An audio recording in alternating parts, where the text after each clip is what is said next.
Hello everybody, welcome to another tutorial. It is also better to disable Windows Defender and any other antivirus. Because the injector interferes with the memory of the game, antiviruses may recognize it as a threat to the computer, but at the same time, you are unlikely to get a ban for it.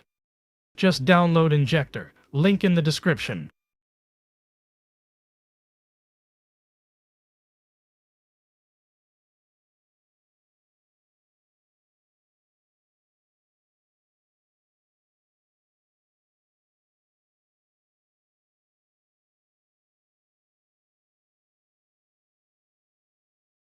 So you need Extract Archive on desktop or any convenient location, then run it, and immediately launch the game.